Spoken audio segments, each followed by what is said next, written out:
अथे कौन विश्वध्याय है।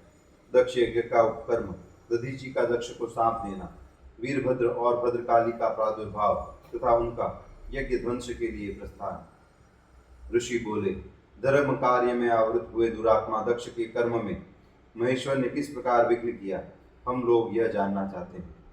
वायु बोले, अपने तप के प्रभाव से सारे संसार की माता भगवती देवी का पितृत्व प्राप्त करके हिमालय बहुत ही प्रसन्न था।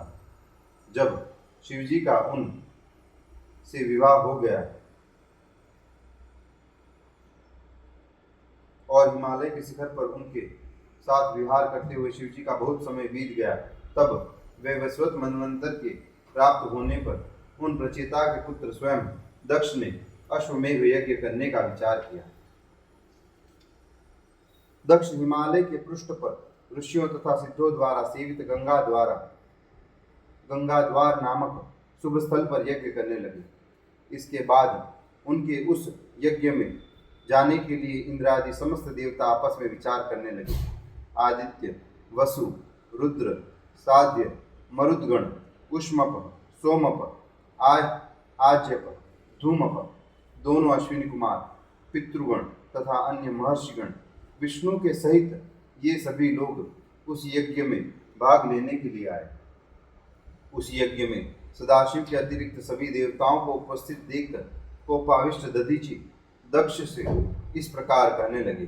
दधीचि बोले, अपूज्य के पूजन से तथा पूज्यों की पूजा न करने से मनुष्य को बड़ा पाप लगता है, इसमें संदेह नहीं है।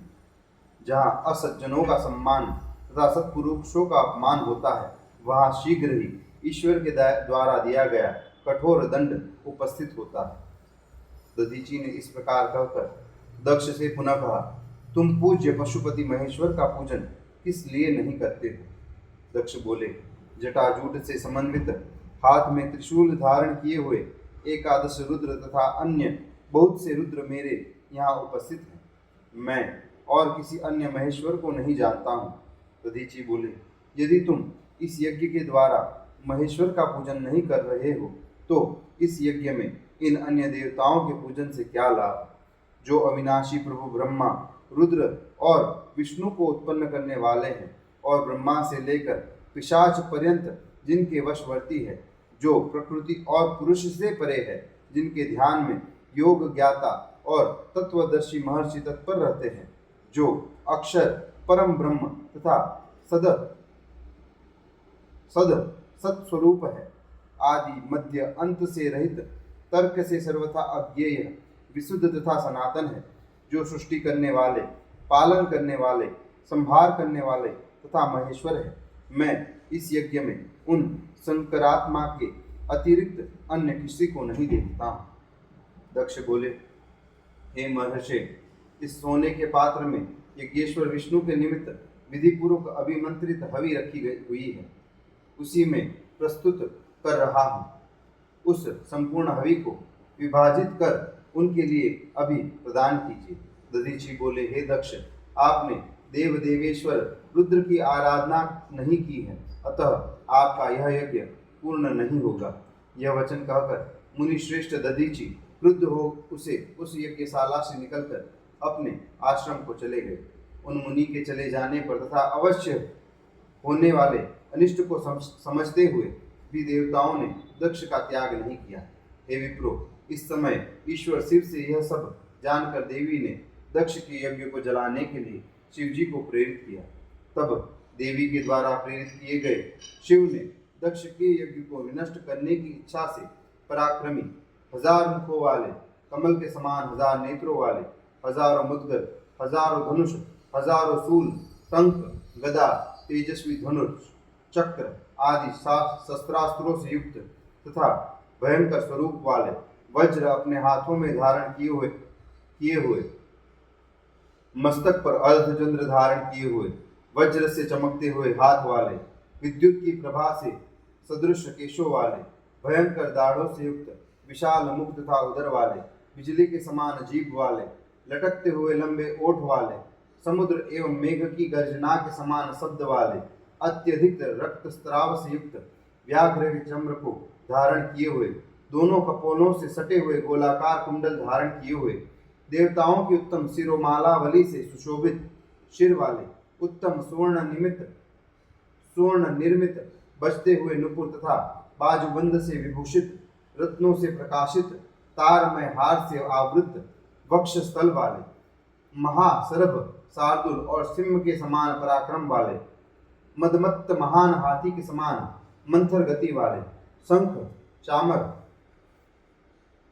कुंद चंद्रमा एवं मृणाल के समान प्रभा वाले, मानो बर्फ से ढका हुआ साक्षात हिमालय पर्वत ही चलता फिरता सुशोभित हो रहा हो, ऐसे प्रतीत होने वाले ज्वाला समूह के देदीप्यमान मोतियों के आभूषणों से सुशोभित और अपने तेज के कारण प्रलयकालीन अग्नि के समान प्रदीप्त होने वाले गणाधीप वीरभद्र को सहसा उत्पन्न किया। घुटने टेक कर, हाथ जोड़कर शिवजी को प्रणाम करके वीरभद्र उनके समीप बैठ गए। इसके पश्चात देवी ने क्रोध से अपने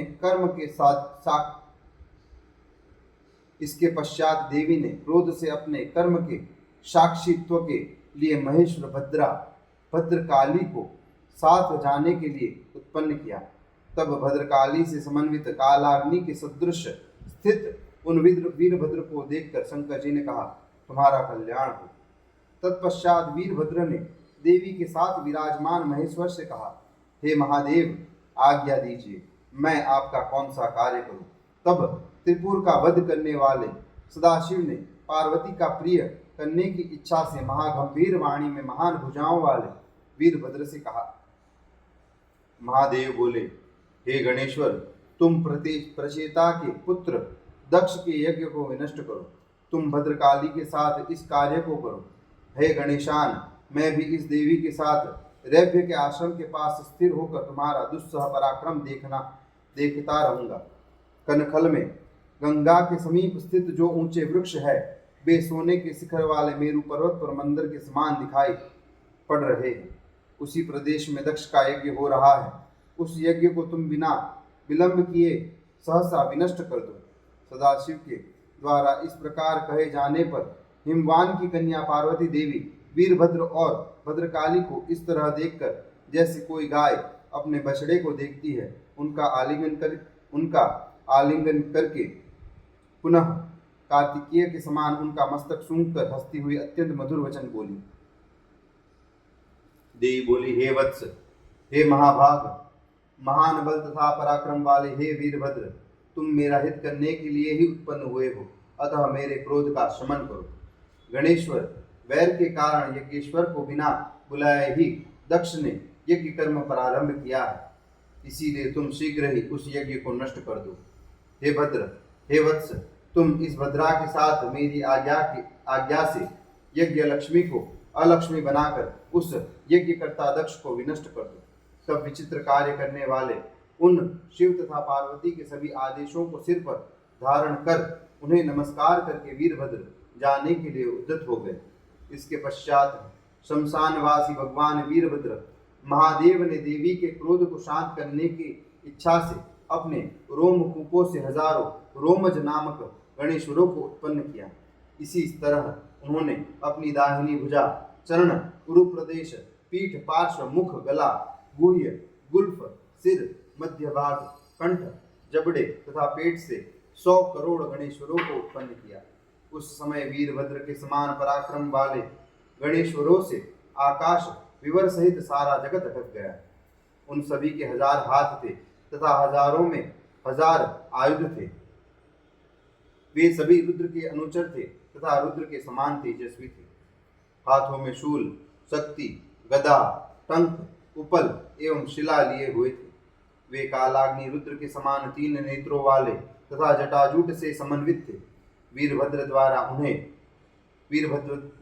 द्वारा उत्पन्न वे करोड़ों गण सिंहों पर विराजमान हो आकाश में विचरने लगे